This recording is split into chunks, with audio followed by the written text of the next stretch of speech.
Welcome everyone, this is Viking, and today we're going to look at unassisted flight in the Black Shark. So I'm going to disable auto hover and altitude hold, and I'm going to enable flight director. Now when flight director is on, you'll see these twin bars on either side of the HUD there. And that basically means that you can fly the helicopter like you'd fly a normal helicopter, a HIP, a Huey, a Gazelle, something like that. When you turn off flight director, it involves your autopilot. So we're going to do that. We're going to do the assisted flight in the next lesson. But for this one, we're just going to fly it like we'd fly any other helicopter.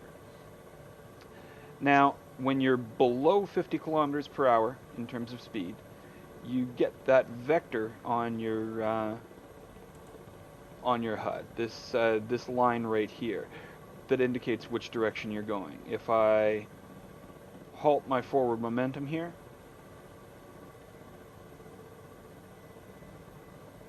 and decide to go sideways, the vector points in the direction I'm going.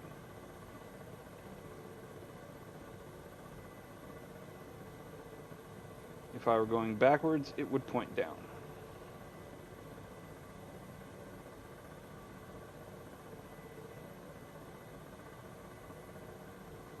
Like so.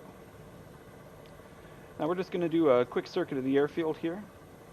Low speed, relatively low altitude. I'm going to try and keep it above 14 meters because otherwise the ACRAN will yell at me about my landing gear, as you heard earlier. But I'm just going to try and follow the taxiway. And as I fly, I'm going to trim the aircraft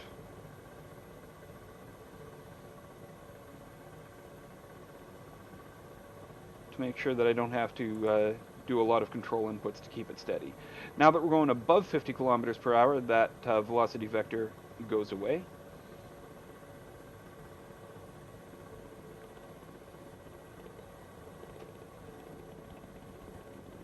And as we come up to the turn point, we're going to head all the way up that way. I'm going to start pitching nose up to bleed off speed. I'm going to manage my collective to maintain altitude.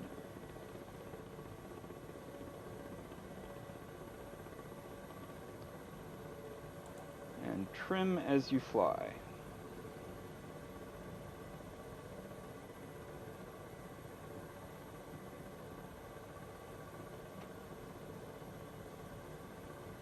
Makes things a lot easier if you're just making small adjustments with the control stick instead of holding it at a high degree of deflection.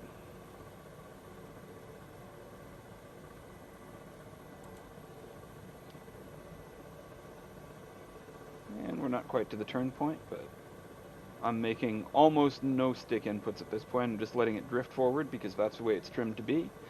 And now that we're at the turn point, I'm going to come to a hover.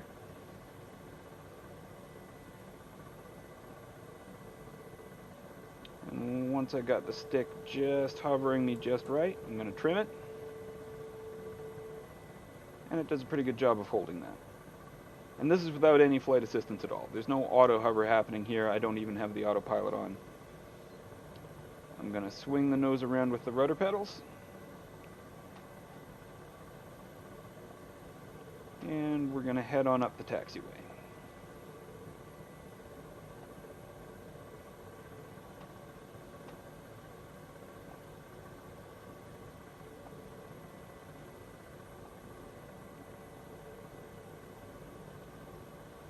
As you accelerate, you're going to need a little bit of right rudder, and then as your speed stabilizes, you're going to stop needing that.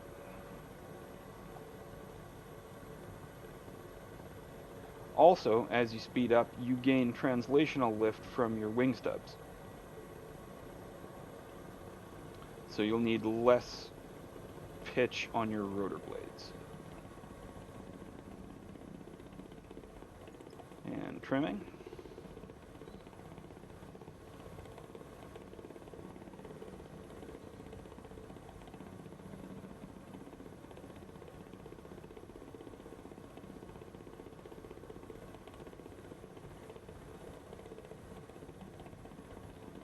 If you need to come to a stop quickly, you're obviously going to want to pitch your nose up quite a bit. But you're also going to want to decrease your collective as you do so, because as you point your nose up, you're going to have a tendency to climb.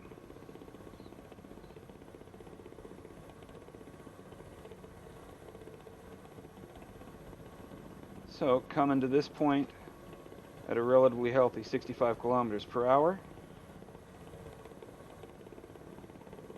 I pitch up and drop the collective just a little bit. Actually, that would have been better demonstrated if I'd done it at a higher speed, because the shark is actually pretty darn good at bleeding off speed.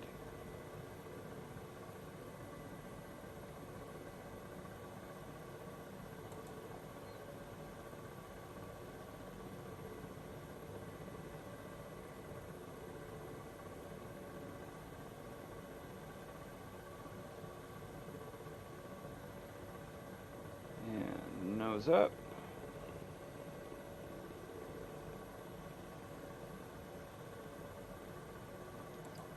Trim.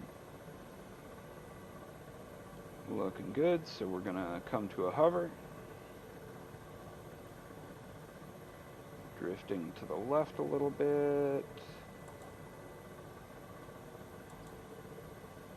Alright, that's good hover trim. Let's swing her around to the left.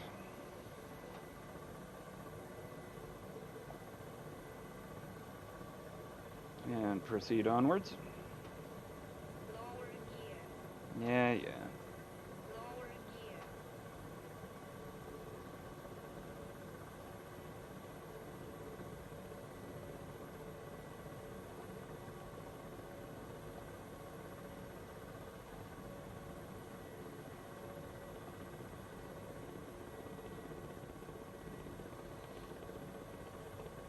Alright, doing 80 clicks, real close to the turning point.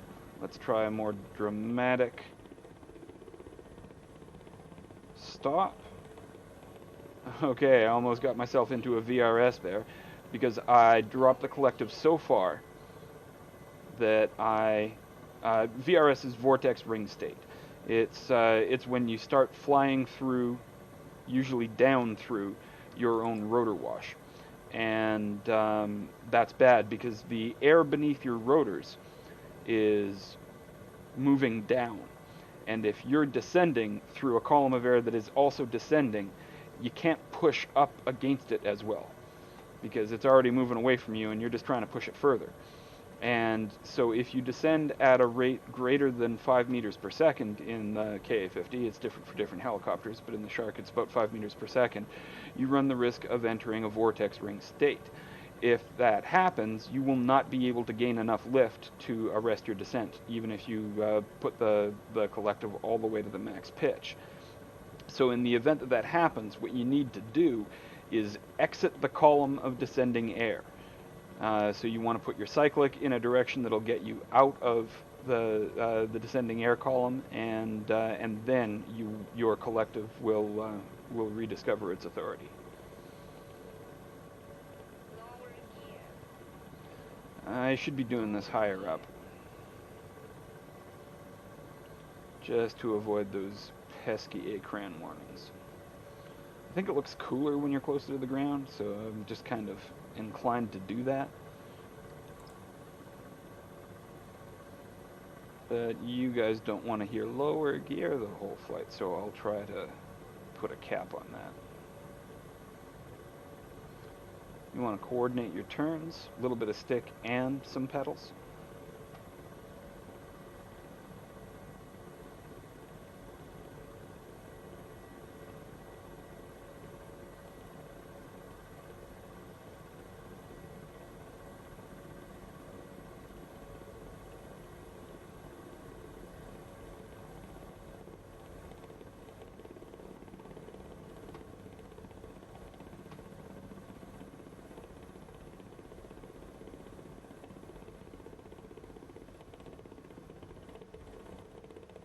And we're almost back to where we started again.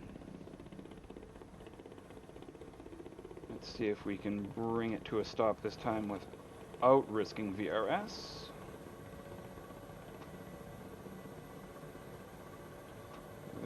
good. And over here we have the parking area that we started from. So let's go on over there. And we'll bring this thing into a hover, and then we'll gently set it down.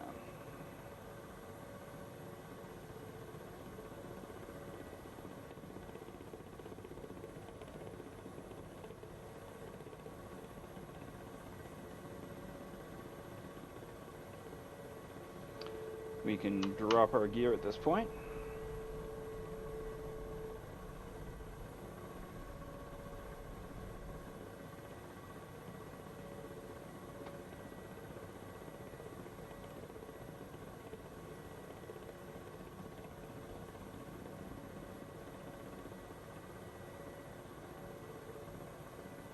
Trim for a hover.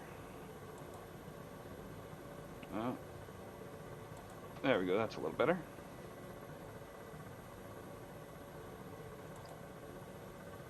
And gently reduce collective.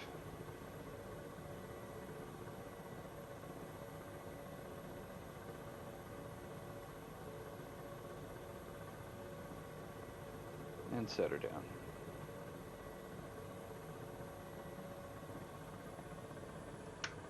Throw the wheel brakes. And that's it. That is unassisted flight in the Ka-50. Thanks for watching. Cheers, everybody. Next time we'll be doing assisted flight.